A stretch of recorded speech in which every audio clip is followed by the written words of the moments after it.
Okay, awesome. Everything good? I'm fine.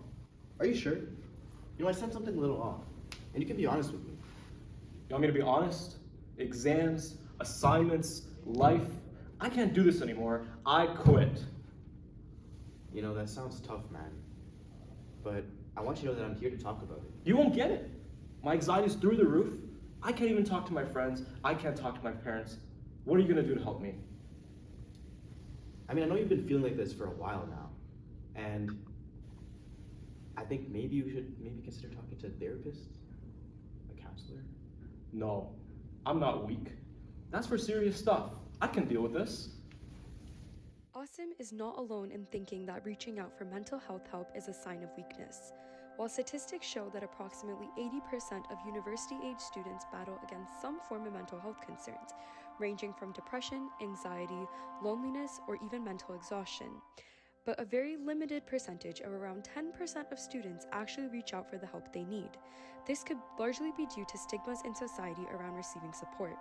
These stigmas are further discussed with cognitive behavioral therapist clinician Naviya Dwivedi, who proposes some solutions as to how we can work on overcoming these stigmas, while also providing some cost-efficient measures of therapy that students can look into. Yeah, my name's Naviya. I'm a registered psychotherapist in Ontario, qualifying. I'm a cognitive behavior therapist with the Ontario Structured Psychotherapy Program. We do cognitive behavior therapy for adults ages 18 plus with a variety of mental health concerns that can include depression, anxiety, and then we label it as other related anxiety concerns. So that could be trauma symptoms, that could be symptoms of obsessive compulsive disorder, social anxiety, panic disorder, a whole range.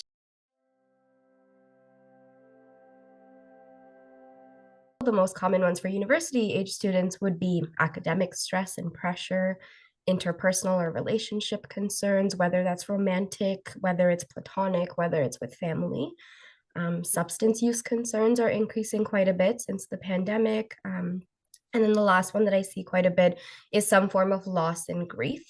And then how students have to cope with that, how students we see concerns around identity and identity exploration, same with sexuality. Often the one that a lot of folks come to me with, especially that we have to manage and tackle early on in therapy, is around the language that we use to talk about mental health, right? I think language can play a very powerful role in helping folks with mental health concerns, but also stigmatizing folks depending on the type of language we're using. I hear a lot of people saying like, I'm going crazy, or I'm weak that I have to come in and get your help and talk about mental health. A pet peeve of mine is that folks aren't trying hard enough to get over their mental health concerns. Like, why don't you just try harder and you can get out of bed if you're depressed? Why can't you just stop stressing out, right? Don't be anxious. You might hear that advice often. Until we can really be more mindful and sensitive about the language we're using so it stops perpetuating that stigma, it's hard to make change. And I think it comes from awareness. So these kinds of discussions, even correcting people in a kind way, of course, around, hey, maybe let's not talk about, hey, I'm so OCD, or I'm so depressed, when perhaps that isn't necessarily the case, right? We've turned it into this pop culture terminology and things that we just throw around when it's really something quite a lot deeper. More so from the community, I can speak to my program, Ontario Structured Psychotherapy. We are a completely publicly funded program, so no one has to pay a single penny out of pocket, which is amazing that we can actually offer now. It's been many years in the making. We're still kind of working on improving the program across Ontario. But if you have OHIP coverage, you can get free psychotherapy for about 10 to 12 sessions on average, which is a really good amount.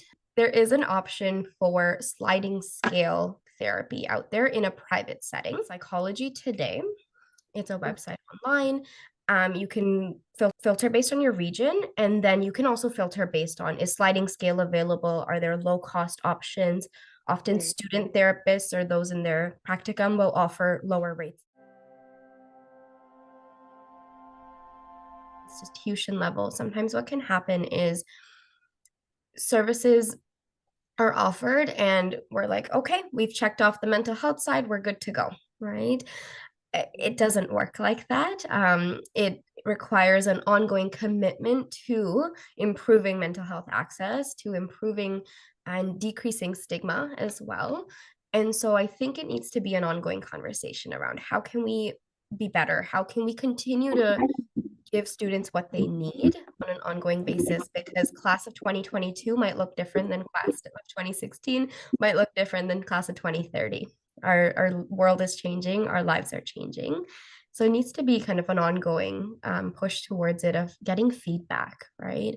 Understanding directly from the population you're hoping to work with, what's helping, what's not helping, do you even know about our services? And if not, making change accordingly as a society, having these kinds of open conversations. I've seen a huge increase of like podcasts talking about mental health since the pandemic. I've seen an increase of community organizations, whether they're cultural groups or related to certain religious organizations, that are talking more about mental health. And I think any conversation we can have, either within our smaller friend groups, families, or on a broad scale, is one step closer to helping us reduce some of that stigma. And it at least opens the door for people to talk about these difficult things. And there's no doubt that it is difficult to talk about, so understandable to be vulnerable and things like that. But as a society, that's what we're missing, right? Is that opportunity to truly connect as humans, to be vulnerable and not be seen as a sign of weakness or incompetence or laziness. And Yo, Darren, awesome. You look different, lighter. I mean, like, anything changed? Man, I took your advice. I go to therapy now. Wow, that's actually so good to hear. How's that going? Honestly, man, it's completely changed my life. I now have tools to deal with my stress and my anxiety. I'm not afraid of the world anymore. Awesome, man. I'm actually so proud of you. I mean, it's not easy to take that extra step and seek help, or even open up and talk about the things that have been bothering you, you know? It wasn't easy. And you know, the biggest thing I learned is that there's no shame in therapy. I am not weak, and neither are you.